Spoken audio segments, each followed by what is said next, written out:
The following is transcribed. Welcome to Condensed Bat-Supe.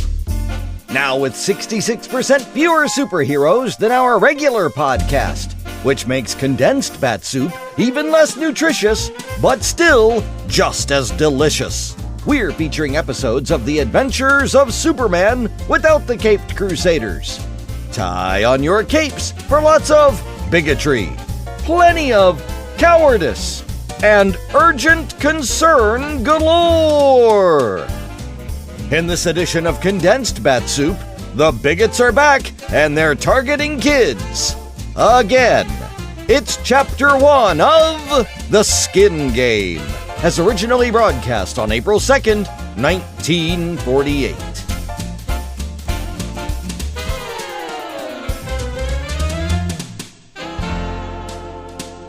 Faster than a speeding bullet, more powerful than a locomotive, able to leap tall buildings at a single bound. Look, up in the sky, it's a bird, it's a plane, it's Superman!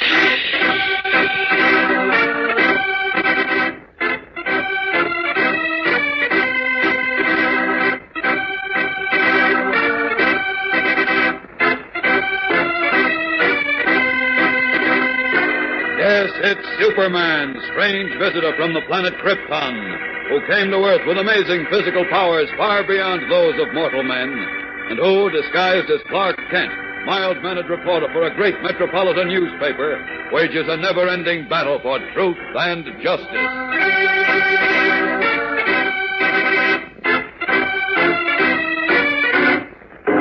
Today, a man who is as yet not known to Superman speaks of a mysterious threat to one of the Man of Steel's closest friends.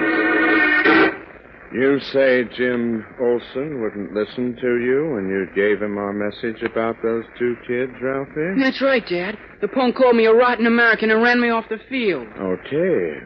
That does it then. Now we'll teach that young man a lesson. One he won't ever forget.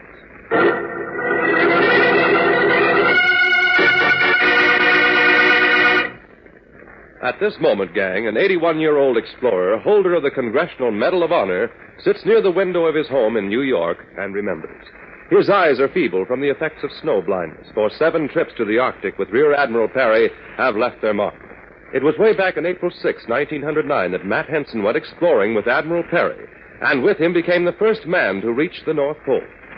He first joined Admiral Perry on an expedition to survey a canal across Nicaragua in 1887. And remained with Perry for nearly 20 years. During that time, Matt was rated as assistant to the Admiral and was said to have been the best hunter, dog team driver, and Arctic expert among all of Perry's group. When Perry and his men came within striking distance of the North Pole, the Admiral ordered all others back to the ship, all except Matt Henson. Then the two of them, with their dog team, started the hazardous trek alone over the ice into the frozen wastelands of the Arctic, the dangerous journey that led them finally to the discovery of the North Pole. Since then, Admiral Perry has many times frankly admitted, I couldn't get along without him. And these words are inscribed on the gold medal that was in this month by the Geographic Society of Chicago, one of the highest honors ever given to any man for scientific achievement in the geographic field. And Matt Henson is the first Negro explorer ever to have received it. Together with the Congressional Medal of Honor, which our government awarded him many years ago, this is a fitting tribute to Matthew Alexander Henson, for the great work he has done for his country and for the world.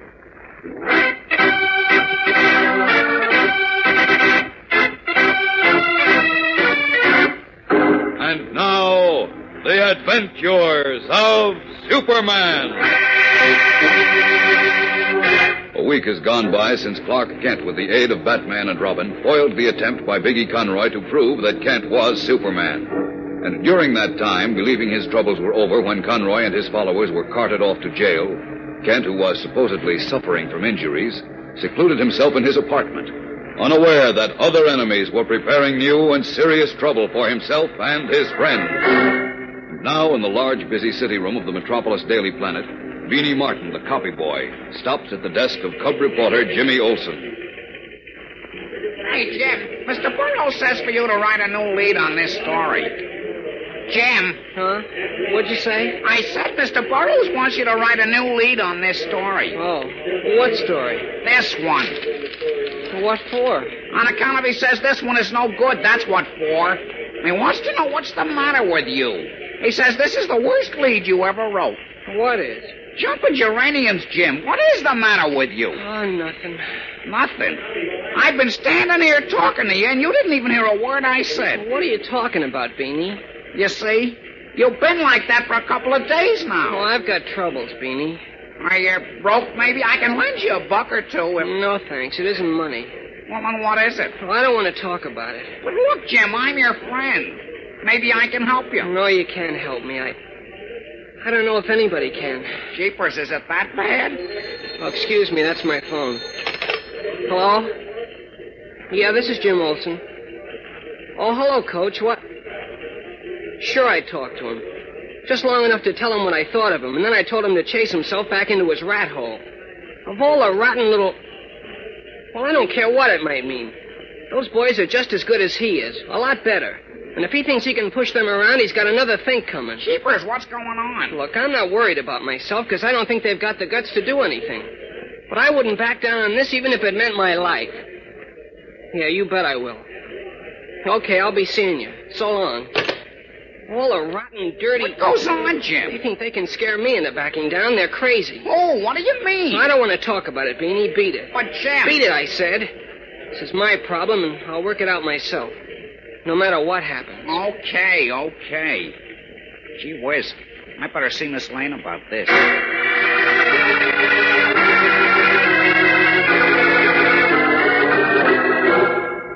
Remember about a week ago, Miss Lane, when Mr. Kent was acting goofy? Yes, Beanie. Not hearing you when you spoke to him and then saying something wacky maybe that didn't have anything to do with what you asked him? Yes, what about it? Well, Jim's caught it. Jim Olsen? Uh-huh. Didn't you notice? Why, no. I've been out of the office for a couple of days, Beanie, on a story. Why, what's wrong with Jim? Well, that's what I want to know. He sits around moping, not hearing anything you say to him. But why? I don't know. When I pinned him down just now, he said he's got troubles. Really? What sort of troubles did he say? Wouldn't tell me anything, except I couldn't help him. For In fact, he said nobody could. For heaven's sake. And just now he got a phone call from somebody named Coates or something. Coates? Something like that. I couldn't hear what the fella said, but Jim got crazy mad. He said he told somebody off and he wouldn't back down now, not for anything. Not even if it meant his life. Good heavens, Beanie, that sounds serious. I think I'd better... Oh, hi, Mr. Kent. Hello, Beanie. Oh, Clark, I'm so glad. You're just the person I want to see. Yes, what is it, Lois? It's about Jim. Beanie tells me he's been acting very strangely. Strangely? Yes. What do you mean by that, Beanie? Well, he's worrying so hard, Mr. Kent, he's getting wrinkles. Is that so? Uh-huh. And he's all the time glooming all over the joint. And, you know, not hearing when you talk to him and then giving you goofy answers and stuff like that. That's not like Jim. Jim got a phone call just now, Clark, from somebody named Coates. Do you know anybody named Coates? No, I don't think so. Well, anyhow, Beanie says Jim got very angry. I never saw him so And bad. he said he wouldn't back down now, not even if it meant his life. Wouldn't back down on what? He wouldn't tell me. All he'd say is that he's in some bad trouble. I was going to talk to him, Clark, but now that you're here, well, you know, Jim's always sort of looked up to you. And... I'll talk to him, Lois. Matter of fact, I'll talk to him right now.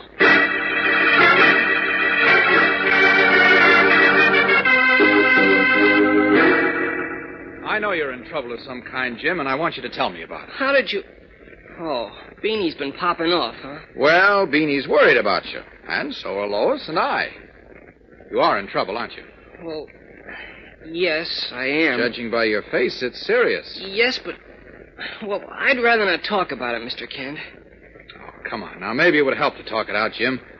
I think you know you can depend on me. Oh, of course I do. And I might be able to help you. But, golly, it makes me sick to talk about it, even to think about it. But you are thinking about it, Jim. You're obviously not thinking about anything else. So come on. We've been pals for a long time. Tell me what's wrong, huh? Let me try to help you. Well, look, Mr. Kent, are you doing anything right now? I mean, can you go someplace with me? Well, sure. Any place you say, Jim. Okay, then, come on. But please, don't ask any questions. Why? I'm going to show you something that'll make your blood boil like mine does every time I think of it.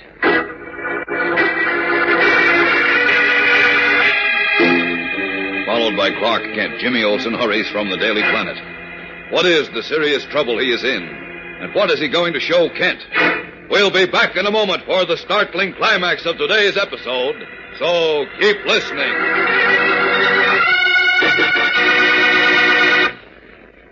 Today, gang, we repeat our call for each and every one of you to join what we call the George Washington Patrol. Now, there are no membership cards required for this, no silver buttons or uniforms. There is only a pledge. A pledge to be taken by all young Americans who want to guard the victories gained for us by George Washington when he was Commander-in-Chief of the American Army. These victories weren't only military ones. They were far more important triumphs, because George Washington fought for equal rights for all men, no matter what their race or their religion. And it is this victory, this priceless gift of liberty, which we must guard today. For liberty and equality must be constantly protected. We must be alert and vigilant. It is up to each one of us to patrol the victory gained for us by Washington, the victory of equal rights for all Americans. The finest tribute you can pay the father of our country is to join the George Washington Patrol. So here is the pledge you must make. Please raise your right hand and repeat after me. I believe in the code of the George Washington Patrol, which says that no man on earth is better than any other because of the color of his skin or the way he worships God. And no member of the George Washington Patrol shall ever treat a fellow American unfairly just because of his race or religion. I do so solemnly promise.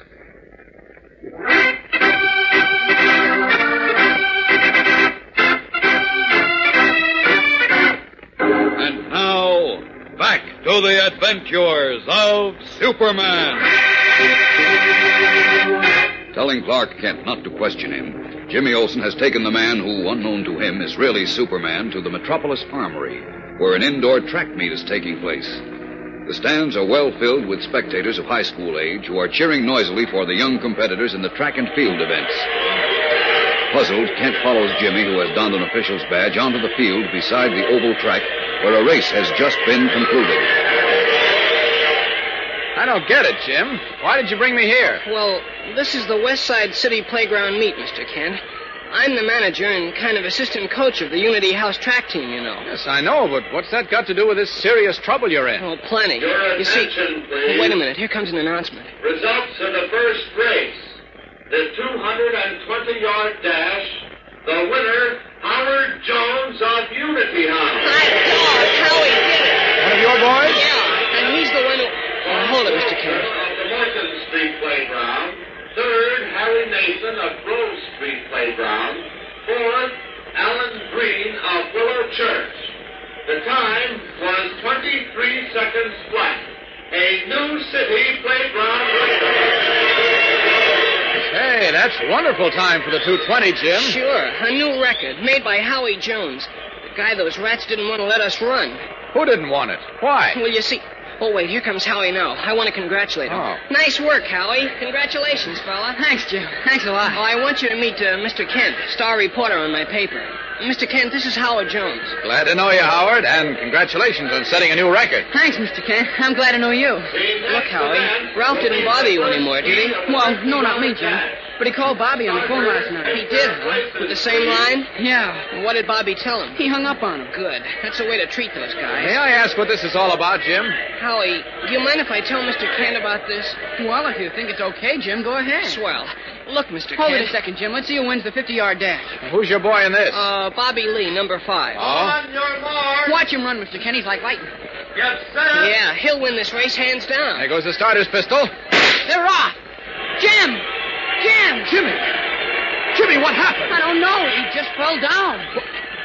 Great Scott! Jim's been shot!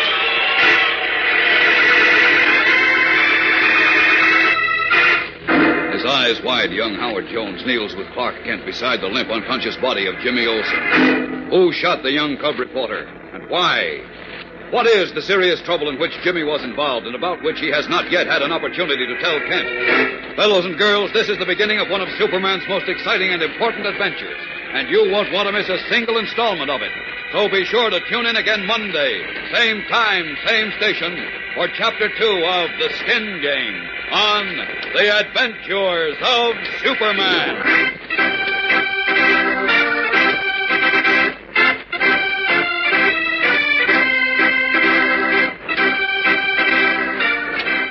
Superman is a copyrighted feature appearing in Superman DC Comics Magazine and is brought to you Monday through Friday at this same time. This program came from New York. Stay tuned to your mutual station for Captain Midnight, which follows in just a moment. And right after Captain Midnight, you will hear Tom Mix and his Ralston Straight Shooters. This is the Mutual Broadcasting System. And now, faster than a speeding bullet, Condensed Bat-Supe proudly presents Chapter 2 of The Skin Game, as originally broadcast on April 5th, 1948. Faster than a speeding bullet. More powerful than a locomotive. Able to leap tall buildings at a single bound. Look, up in the sky. It's a bird. It's a plane. It's Superman.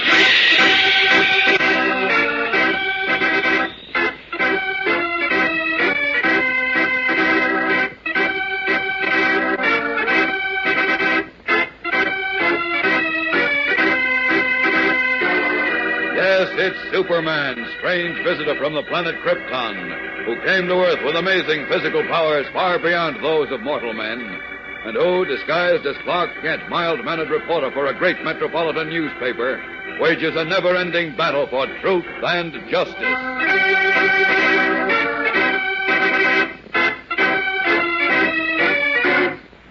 Today, in his guise of reporter Clark Kent, Superman sets out grimly to track down whoever was responsible for shooting Jim Olsen at an interplayground track meet in the Metropolis Armory. For Pete's sake, Sergeant, why don't you hold and search everyone in this crowd? Oh, now, look, why are you letting them leave before we find the man with the gun that shot Jim Olsen? I mean, you calm down for 1 minute, Kent. I'll tell you why. All right, I'm sorry. Please go on. We don't have to search for an armed man. You don't? No. I'm sure we've got the whole thing figured out. We think we know who shot Olsen.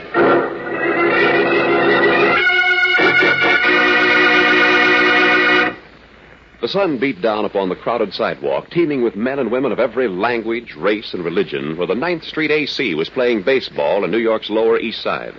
The 9th Street boys weren't big fellows, all around 14, 15 years old. Benny, the thinnest and scrawniest of them all, but their best hitter, was at bat when, "Cheese it!" screamed a small kid in alarm. "Here come the Tiger Gang!" Around the corner, on the run, came a mob of 17-year-old mugs, tough, pool room hangers-on, the gangsters of tomorrow, who roared down the block shouting insults as they came.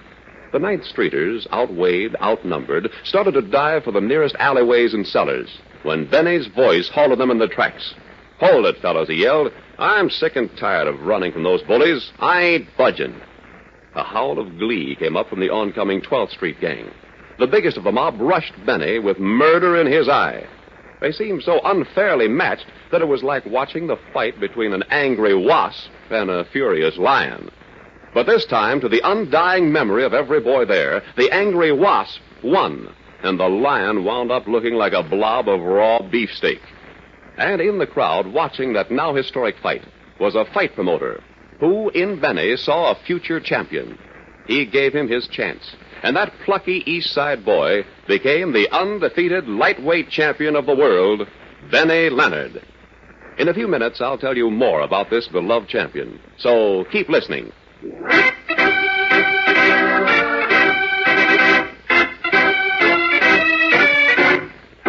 And now, the adventures of Superman.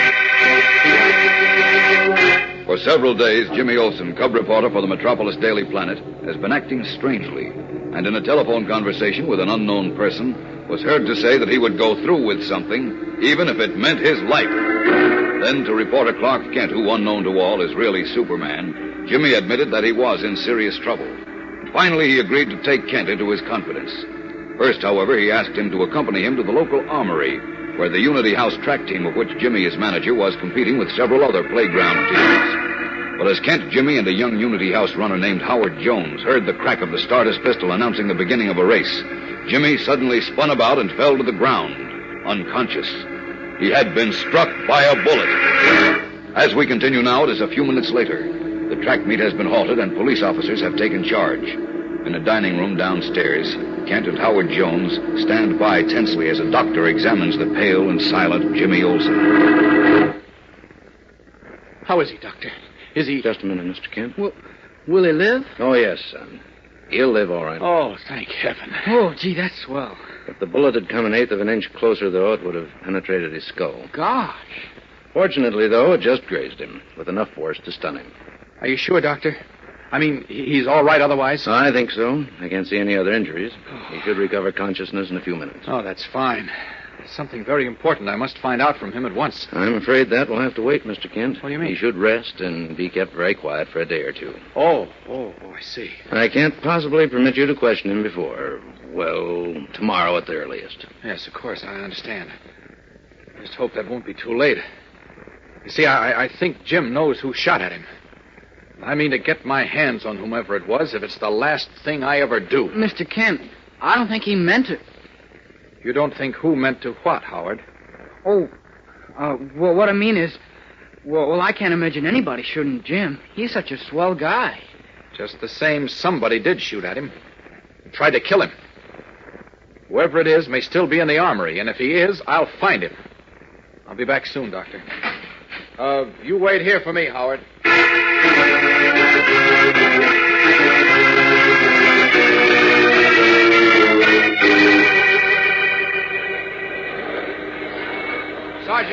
Sergeant Healy. Oh, hello, Kent. How's young Olsen? He's going to be all right. Thank the good Lord for that. He's a fine lad. One of the best. And I'm going to find the devil who tried to kill him. Don't you worry about that, Kent. Wait a minute, Sergeant. Most of the people who were here, the spectators, are gone. Why didn't you hold them? There was no reason to. Most of them were youngsters. No Besides... reason? Wait a minute. What's the matter? I'm looking for the gun. You what? I'm looking for somebody with a gun. If he hasn't left yet, I'll spot him. Look, Kent, do you think if anybody in here did have a gun, he'd be waving it around for us to see? No, of course not. He'd have it hidden in his clothes. Then how do you expect to see it? Huh? Maybe you'd think you're Superman. Yeah, maybe. What? Skip it, Sergeant, skip it. No, I'm afraid he's not here now. Who isn't? The man, whoever he is, who shot Jim. Nobody in the crowd here now has a gun on him. I don't know how you know that. But anyhow, the man with the gun didn't get away, Kent. What? He didn't get away. We've got him. You have? Sure. But I don't think he's a devil like you called him. I'm thinking it was an accident. An accident? What do you mean? Now, take it easy, chum. I think what must have happened was an accident. Because this Claridge fella's a well-known guy, and he couldn't have had any reason for shooting Olsen. Well, who's Claridge? City official for playgrounds. He was the starter for the races today. He shot Olsen, but he didn't mean to. It was an unfortunate accident. The poor fella's all broken up. No, you're wrong, Sergeant. He didn't shoot Jim. Well, he must have. Didn't Olsen fall right after Claridge fired his gun to start the race? Yes, but the starter shoots blank cartridges, and besides, Yes, but a real bullet got mixed up with the blanks somehow. No, Sergeant. I was standing right with Jim, and I saw the starter fire toward the ceiling. So even if there was a real bullet in his gun, he couldn't have hit Jim. You must be mistaken, Kent. Well, I'm not. I'm sure of it. Somebody else shot Jim and timed his shot with the starters so it wouldn't be noticed. Now, who in his right mind would take such a chance as that and in front of a big crowd? Well, I don't know, but I'm going to... You've been seeing too many movies, Kent. The starter shot Olsen, not meaning to, of It's course. ridiculous, Sergeant. Yeah? Well, we found the bullet. And I'll bet you a new hat. Our ballistics man says it came from the starter's pistol. I don't bet, Sergeant, which is lucky for you because you'd lose. Say, wait a minute. Howard. Who? Howard Jones. He knows something about this. He's one of those Unity House boys, isn't he? Yes, I think maybe he can clear this thing up. I'm going to see him right now.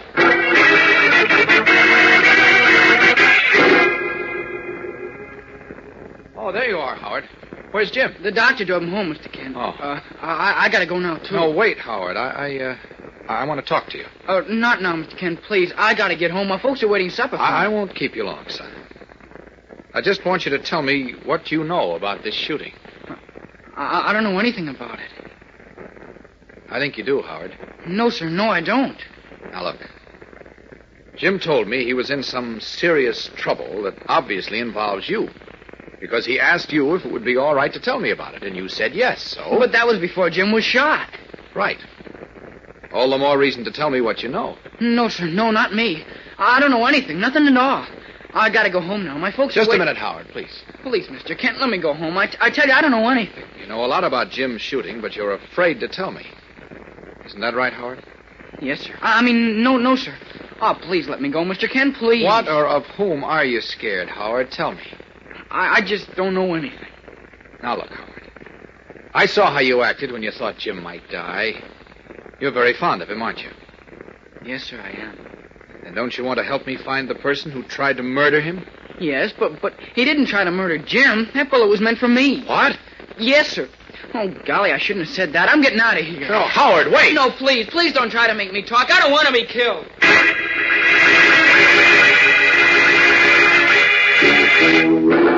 Panic-stricken at what he has said, young Howard Jones darts from the room, and Clark Kent stares after him, worried and puzzled. What did the boy mean? We'll be back in a moment for the exciting climax of today's episode, so keep listening.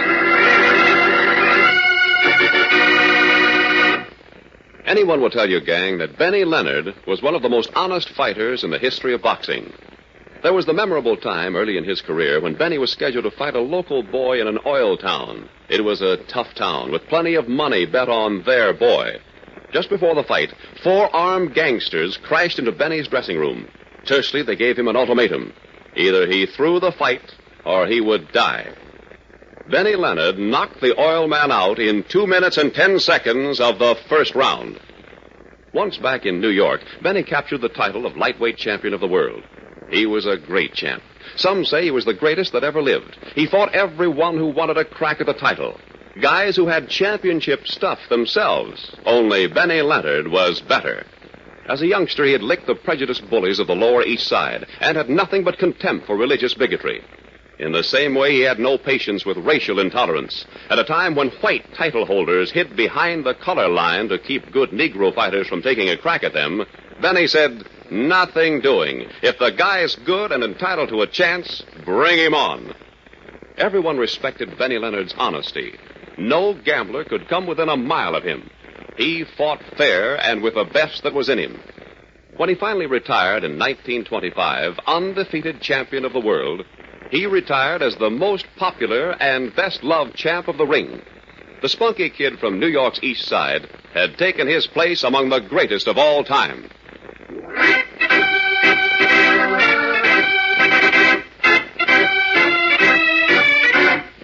And now, back to the adventures of Superman.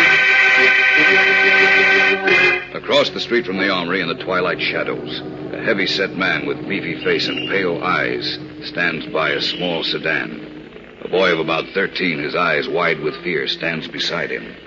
You did it, didn't you, Uncle George? I did what, Ralphie? You shot Jim Olsen. Shut up, you little fool. You did, I know you did. That's why you sneaked up in the balcony where nobody'd see you. Will you shut up? You had your rifle under your coat. You got it there right now, I can see it. So what if I did shoot Olsen? He stood up for those 2 kids, didn't he? Yeah, but she was murdered. I didn't murder him. Besides, I didn't even mean to hit him. I was aiming at that dirty Howard Jones kid. I would have got him, too, if Olsen hadn't moved in front of him just when I was pulling the trigger. But, Uncle George, you almost killed him. So what? He was told not to let that Jones kid and the other one like him, that Bobby Lee, run against our kind. He needs a lesson. But Dad said there wasn't to be any killing. He said he had his own way to handle it. I don't care what your dad said. I got my own ways of doing things. Wait. There he is now. Who? Howard Jones. See? He's just come out of the armory. He's running to make that bus. He's getting on it. Wait, Uncle George, where are you going? He won't get away from me this time. Uncle George! Beat it, Ralphie. Mind you, keep your mouth shut or it'll be too bad for you. What are you going to do? I'm going to get after that dirty Jones kid, that's what. Oh, no, you mustn't. That's... Uncle George, please don't. Uncle George, please.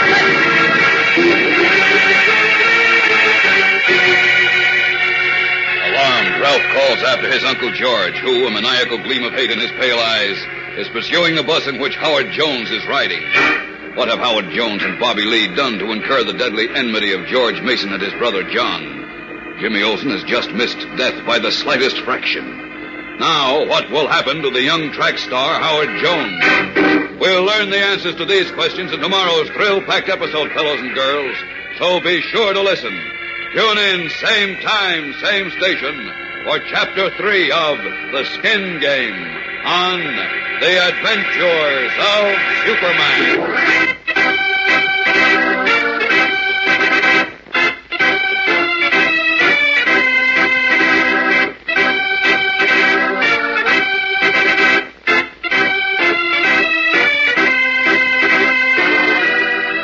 Superman is a copyrighted feature appearing in Superman DC Comics magazine and is brought to you Monday through Friday at this same time. This program came from New York. Stay tuned to your mutual station for Captain Midnight, which follows in just a moment. And right after Captain Midnight, you will hear Tom X and his Ralston Straight Shooters. This is the Mutual Broadcasting System.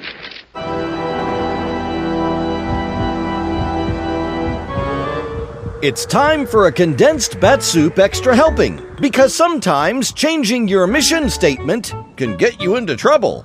Meet Larry Lawrence, mild-mannered crime buster. But due to a series of unfortunate events, he's now on the trail of a ghost. But it's his past haunting him that he really needs to be worried about. Will he survive to get the girl? Find out as we visit the Screen Directors Playhouse for their production of Ghost Breakers, as originally broadcast on April 3rd, 1949. From Hollywood, the NBC Theater presents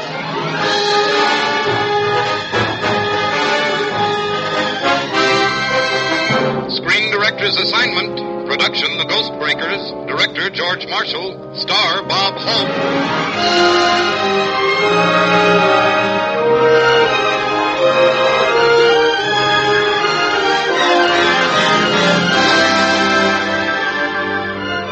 The Hollywood Screen Directors present a comedy of terrors, The Ghost Breakers, starring Bob Hope in his original role, and introducing the director of the film, George Marshall.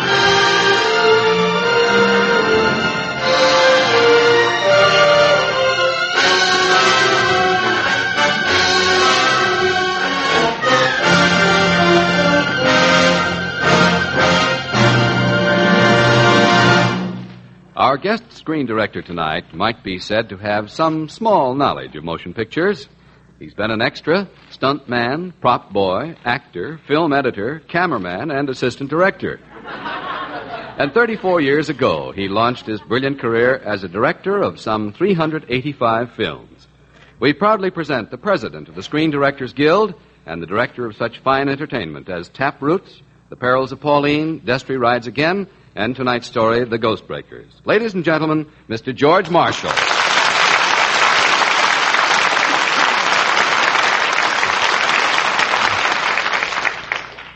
Thank you very much. When we made The Ghost Breakers, the set bore a pretty close resemblance to a case of galloping nightmares.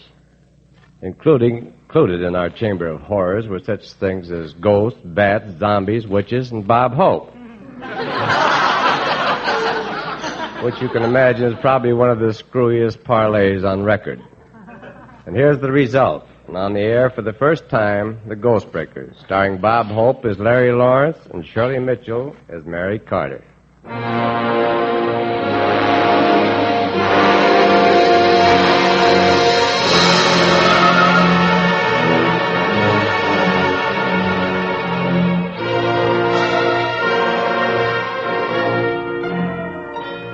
If ever a name struck terror into the heart of the underworld, it's the name of Larry Lawrence, intrepid radio reporter and crime buster. Yet only his closest friends know that behind his simple, vacant, foolish smile hides the real Larry Lawrence, simple, vacant, and foolish. We find him now in his office preparing a last thrill-loaded broadcast before leaving on his vacation. Oh, so you'll clam up on Larry Lawrence, huh? Come on, open up. Open up, I say, or I'll drill a hole clear through you. Okay, you asked for it. Take this. And this. And this. Is there something wrong, Mr. Lawrence? Yeah, I can't get this window open. Here, let me try. It's no use, Miss Coles. It's stuck. I'm a strong man, but... There you are. Miss Coles, I thought I warned you about weightlifting on office hours. There's a Miss Mary Carter to see you, Mr. Lawrence. Miss Carter? Is she a redhead, or are you wasting my time? You know, I'm due on the air in 15 minutes, and I'm waiting for Raspy Kelly. Well, she says it's very important, Mr. Lawrence. And she's a blonde. Oh, then put her in category 7B. I'll see her when I get back from my vacation. And tell her to leave her telephone number and waist measurement. Mr. Lawrence, please. Please, I'm Mary Carter. I'm sorry, miss, but I'm working on my secret invention. A real invention? Yep, it's a bottle preparation for women who want to get their face lifted. How does it work? I mix nitroglycerin with cold cream. That just goes to show how tough a woman has to be when she deals with Larry Lawrence. Oh, then you're really Larry Lawrence. The brave, strong, dashing Larry Lawrence I've always heard about. Well, what are you waiting for, Miss Coles? Go somewhere and flex your muscles. And tell me when Raspy Kelly comes in. Yes, Mr. Lawrence. Mr. Lawrence, I need your help. Ah, yes, don't you all. Poor girl. But I'm dated up for the next month. Perhaps someday in May around apple blossom time. You don't understand. Mr. Lawrence, you're famous as a crime breaker and gang breaker. And there was that wonderful week in Duluth when I was a home breaker.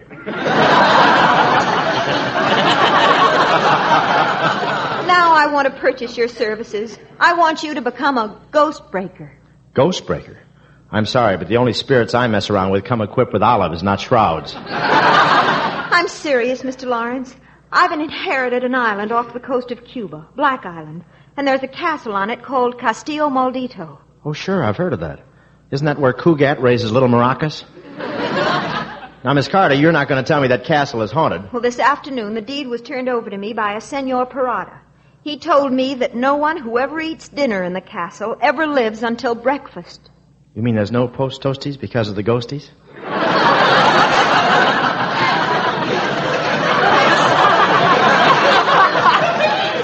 Yes.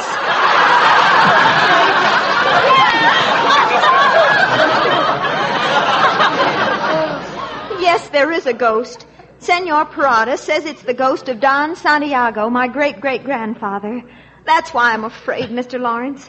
Now, if you'll come with me to Castillo Maldito, I'll see that your time is well paid for. Yeah, but why let a few ghost rumors frighten you? After all, what's a ghost? Just a Ku Klux that's lost his clan. What do you need me for? Here, I received this card in the mail today. Let's see. Death waits for you at Black Island. Well, here's your card, Miss Carter. Thank you and good night. You mean you're afraid? You, Larry Lawrence? Afraid? Me? Listen, I'm one of the bravest gumshoes in the business. Well, you're acting like a child. Okay, so I'm one of the bravest bubblegum shoes in the business. It's just that I don't like spirits to send fan mail, and besides, tomorrow I'll be in the mountains, so take your ghost postage to somebody else. Ah, that mountain there, that's the life. You go to the window at 6 o'clock in the morning, open it, climb in, and go to bed.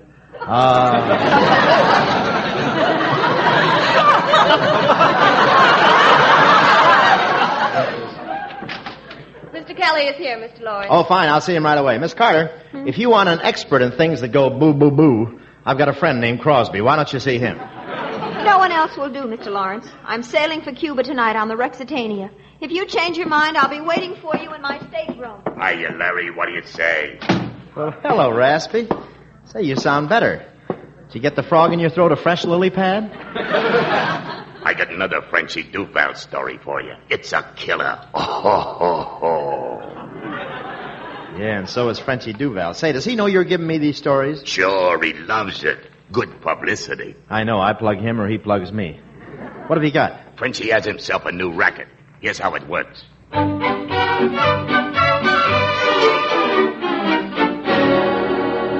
And now, folks, here's a last-minute scoop. Frenchy Duval has a nice new racket, Baby Laundries.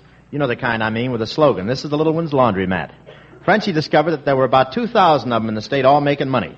Without even telling his closest pals, he moved in and three-cornered the market. And so today, Frenchy is really cleaning up the hard way.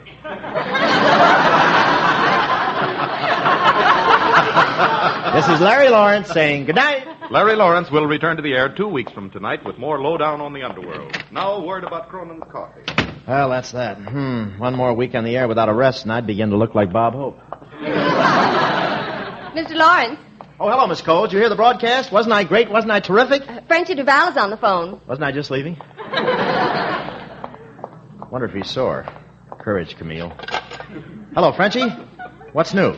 Got a tip for you, Larry boy. Shoot.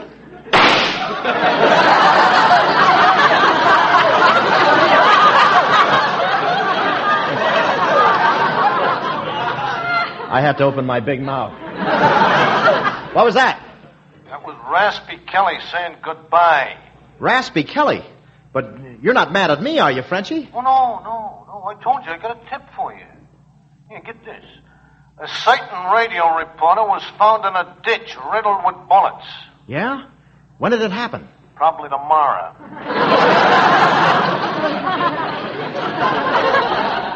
Wow, that's what I call hot news. Tell me, hey, Frenchie. Oh, not me, not little old Larry. I'm going to put somebody on the spot, boy.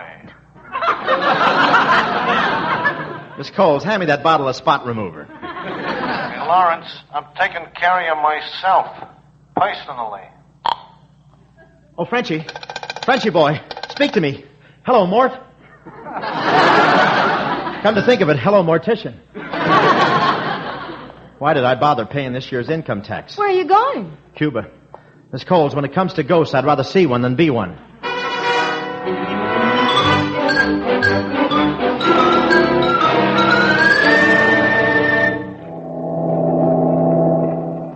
Larry, I'm so glad you decided to come. Some stateroom you got on the ship. You ought to see mine. It's so far down I can use the propeller to whip up my shaving cream. Say, did you see President Truman in swimming when we passed Key West? No, which one was he? The one in evening clothes.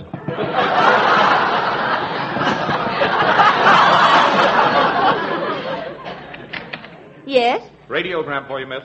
And there's one for Mr. Lawrence, too. Oh, thank you, Stuart. Well, who'd know I was aboard? Oh, here's your telegram. Well, isn't that nice? Mine must be from the Cuban Chamber of Commerce. What does it say? See Cuba and die. Hey, wait a minute. It's signed Frenchie Duval. Stop the ship. Man overboard. Stop the ship. Guzzle the mainsail. Box the compass. Larry, please. What? Larry, look at my telegram. What are you excited about? It just says, an empty coffin waits on Black Island. Gee, does Pierce Brothers know about this? You think we should make the one friendly call that covers all?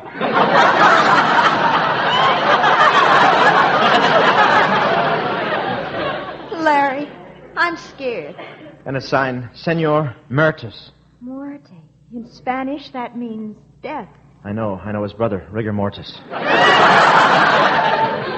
You poor kid, you really are in trouble, aren't you? I'd be in a lot more trouble without you to help me. Yeah, I'm brave. Two-gun Larry Lawrence. When I find out who's threatening you, I'll break him in two and use half in the castle and half in the bathroom. Sure, that's me. Courage on the loose. Only it isn't so. What do you mean, Larry? I'm running away from myself, from some gangsters in New York. Oh, I didn't know. Look, Mary, we're both in trouble. Let's play it together, huh? You stick by me, and I'll stick by me, too. Seriously, Mary, You know, you're beautiful. I'm frightened. Hello? Hello? This is Senor Parada. Mary, it's Parada, the guy you were telling me about. Who is this speaking? Never mind about me. What's the idea of scaring Miss Carter with all that ghost stuff? Ghost? I'm sorry, but I must have the wrong stateroom. Hello, Senor Parada. Parada? That's strange. I wonder why he's on board. Yes? Oh, I noticed Miss Carter's name on the passenger list. Is she here? Why, yes, I'm Miss Carter. Who are you? Why, you're... That's right, Jeff Montgomery. May I come in? Oh, please do. We met at the Store Club a few weeks ago. Yes, of course. Mr. Montgomery, this is Mr. Lawrence. You traveling to Cuba, Mr. Montgomery? Yes, my home's in Havana. Oh, we're going to Havana, too. And then on to Castillo Maldito on Black Island. Say, I'd heard that jinx was wished off on... Not you. Yeah, we won 2 glorious weeks there on Ladies Be Seated. Miss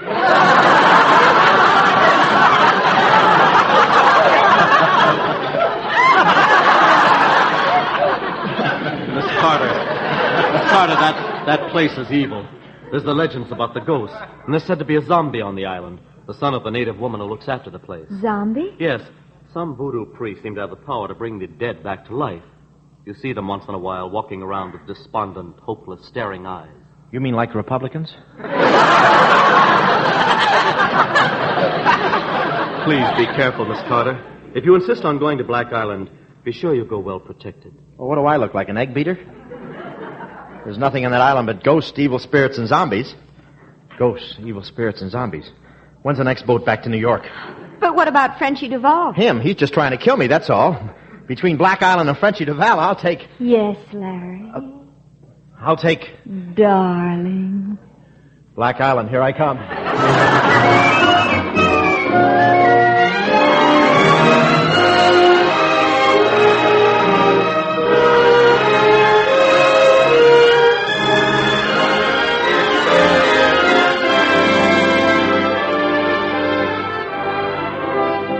You are listening to the Hollywood Screen Directors presentation of The Ghost Breakers, starring Bob Hope with Shirley Mitchell, and introducing the director of the film, George Marshall.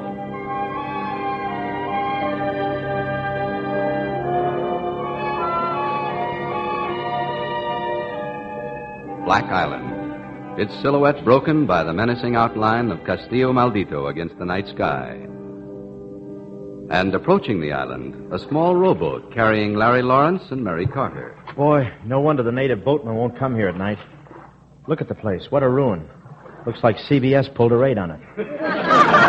Just a few more strokes, Larry. We're almost there. I've been hauling on these oars so long that my blisters are forming pyramid clubs. Here's the dock. Here. Let me help you out.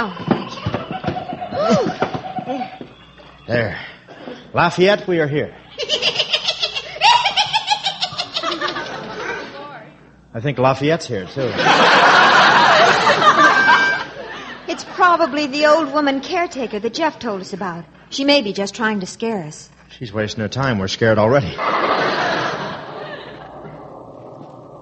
Uh-oh. There she is, Mother Zombie. The moon has risen. My son is walking. The zombie walks. Taxi strike, huh? Go away. Go away or zombie get you. What you want? Could we interest you in a subscription to Weird Stories magazine? This is my island now. I've inherited the Castle Maldito. No, my island. Sounds like Vaughn Monroe's mother. Gee, great night for a murder. Who told you? Oh, I just... Huh?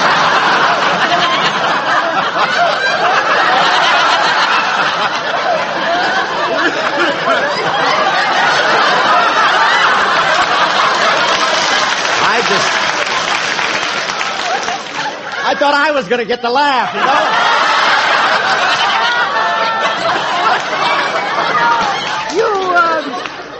You look for other men? What?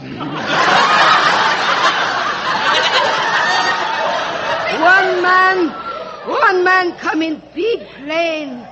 Other men come in boats. 2 boats. Tell me, does the Greyhound bus make a rest stop here? You go. I get zombie. Give my regards to Boris Karloff.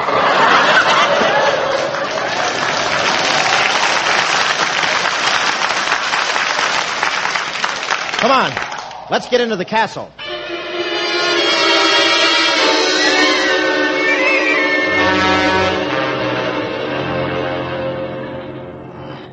Hand me the flashlight, Mary. There. Oh, golly, what a place.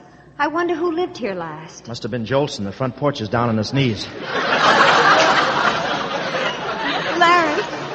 Larry, look over there. Turn your flashlight to the left. A suitcase. It's almost new. One of the people who came to the island must have left it here. Let's see the initials. FD. Frenchie Duval. Frenchie, come on, let's get out of here. Lawrence, stop, I'll shoot. There he is. Put out the light. Okay, here, behind this post. Thought you'd get away from Frenchie Duval, did you? Where are you, Lawrence? Come out. I'm not here, I'm over there. Let's go. Here, in this room. Well, now we know who one of our guests was. What about the other two, huh? Yes.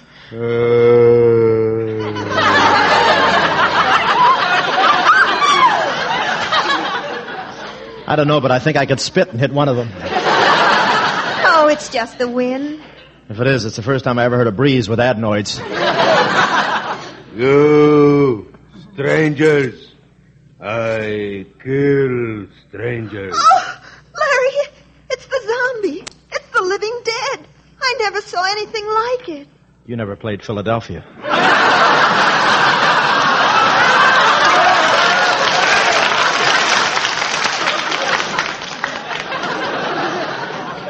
Strangers, die. Hey, strangers, that's us. Zombie, kill. Sorry, but I gotta see your union card. Oh. Larry, you stunned him with your flashlight. Help me drag him into the closet. Okay.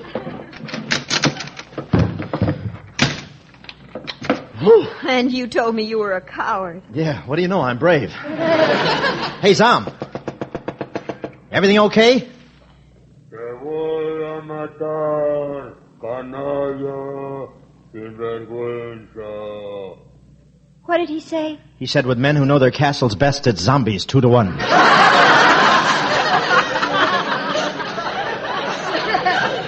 Come on, let's see what else is going on in Nightmare Alley.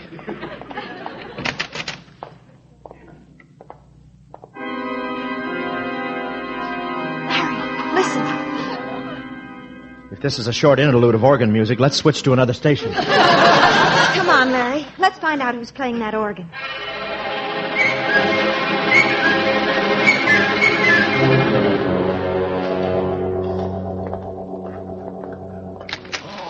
The organ. There it is. Yeah, and those things around it are either coffins or boxes of king-size Cuban cigars. Nobody here now. Wonder who was playing it.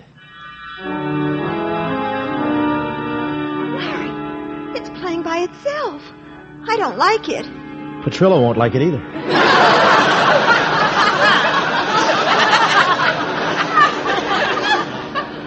Maybe somebody put a nickel in it.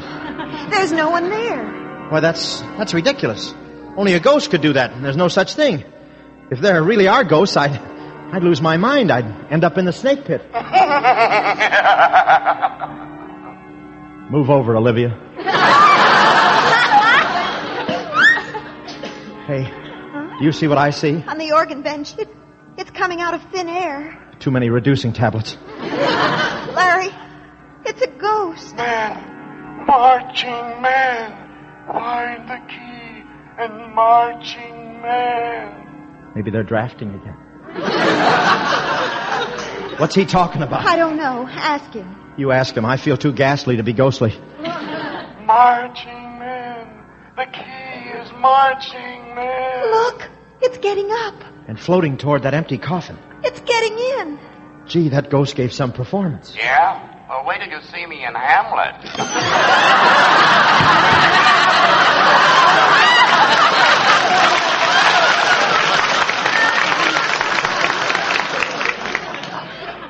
Come on. I'm going to find out what's really in that box. Look, on the side, there's a plate. Why, it's the coffin of Don Santiago, my ancestor who built the castle. Let's get the lid up. Larry, there's nothing but a skeleton. Yeah, old man Mose sure is dead. Larry, I think he was trying to tell me something. Something about the marching men. He wants me to look for something. Look, if he forgot anything when he left, there's no sense looking for it now. Let's go. Don't forget that Frenchie Duval is looking for us, and there's 2 other characters around somewhere. Larry, turn your flashlight over there, above the organ. Isn't that an inscription? Can you make it out? I think, yes. Let me see. God's treasures in abundance lie. Something heavenly key before they die. There's more to this than meets the eye. The ghost. It said something about a key, Larry. How can we look for a key? We haven't even got a keyhole. Well, keys could mean music. Look, let's keep moving around. If we stay in one spot, we're dead. Dead. I wonder who thought up that expression. The marching men must have something to do with it. We'll ask him on the 4th of July. Come on. Larry, there, on the wall. Aren't those marching men? Those little figures carved into the stone? Now, if I draw a horizontal line through this marching man, and one parallel to it through this one, and another one, and 2 more... This is a fine time to start playing tic-tac-toe. No, don't you see? It becomes a bar of music. That's what the ghost was trying to tell us. The key is a chord on this organ. Mary, keep playing. Look, down Santiago's coffin. It's shifting off its base, and I don't feel so good myself. Keep playing. Higher, higher. That's enough. Look. It's a secret opening. Yeah. With a flight of stairs. There's nothing down there but some dusty old dungeons. Let Jack Benny keep his money. Come on. Larry, you go first. Okay. But remember, I'm leadoff man on the way back. Say, there's a lantern down here. Yes, and railroad tracks, like in a mine. Yeah, railroad tracks. It reminds me of my hotel room in Scranton. Come on, keep going. Look out, you'll trip over that rail. Oh, did you hurt yourself? What did you land on? This is a comedy. What do you think?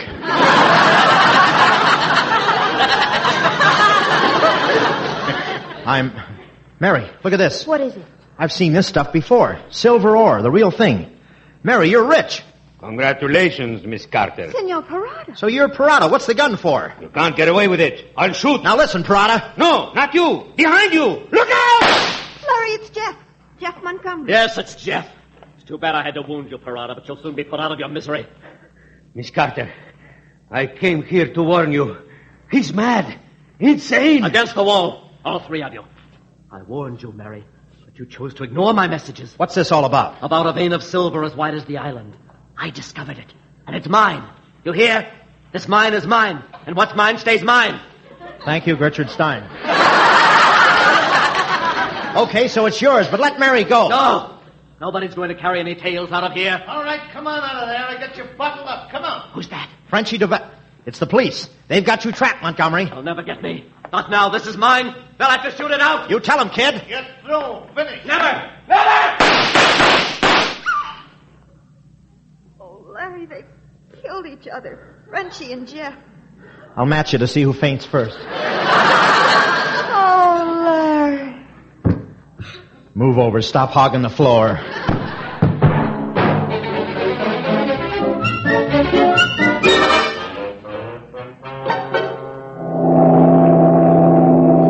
Well, we're on our way, Larry. And a fond farewell to Cuba. We'll leave your castle to Mother Zombie and her bouncing baby boy. Yes. And with Parada taking care of the mine, we'll never have to come back. And now that I'm rich, I'm going to back you in a television show. Yeah, after all those ghosts, it'd be nice to try out a new medium. Oh, what in the world will we do with $100 million? What, honey? What will we do with $100 million? Well, we can always open another hotel in Texas. Get Dorothy Lamour to broadcast. Larry, I still don't understand about the ghost. It must have been real. No, honey, it was just one of Montgomery's tricks. There's no such things as ghosts.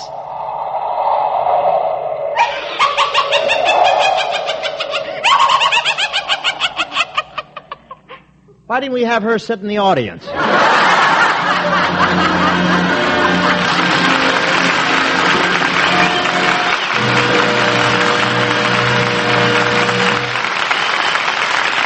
Next week, the NBC Theater brings you a motion picture romance set against the background of memorable music. The story is Music for Millions, and our star will be June Allison. And now here again is tonight's star, Bob Hope, and screen director George Marshall.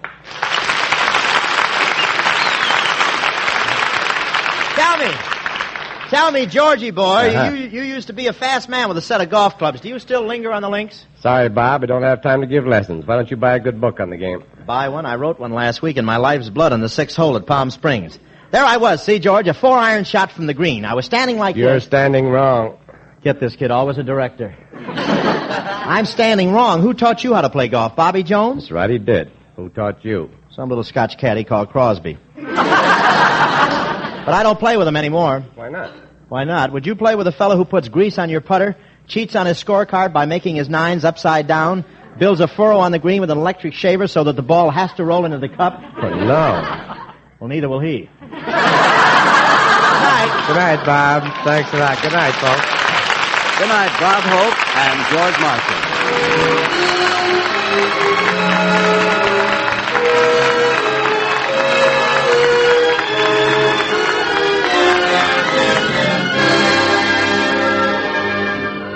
The Ghostbreakers was presented through the courtesy of Paramount Pictures, currently releasing Alias Nick Beale, starring Ray Milland, Audrey Totter, and Thomas Mitchell.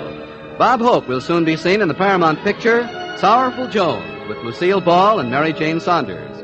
George Marshall's next Paramount release will be My Friend Irma, starring John Lund, Marie Wilson, and Diana Lynn, and NBC's own Dee Martin and Jerry Lewis. Included in tonight's cast were Shirley Mitchell, Donald Morrison, Sheldon Leonard, Jack Edwards, June Foray, Ken Christie, Betty Moran, and Dan Riss. The Ghostbreakers was adapted for radio by Richard Allen Simmons, and original music was composed and conducted by Henry Russell. Production was under the supervision of Howard Wiley, associate producer Ray Dietrich. Your announcer has been Frank Barton. Listen again next week when the NBC Theater presents Screen Director's Assignment. Production, Music for Millions. Director, Henry Coster. Star, June Allison.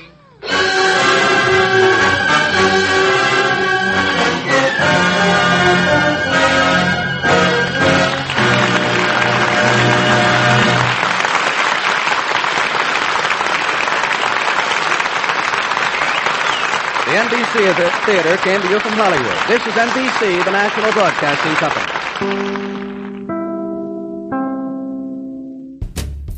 Well, that'll wrap up this episode of Condensed Bat-Supe. Thanks for listening. Be sure to tell your friends to subscribe to Bat-Supe on their favorite podcatcher. We can also be found on YouTube and Facebook.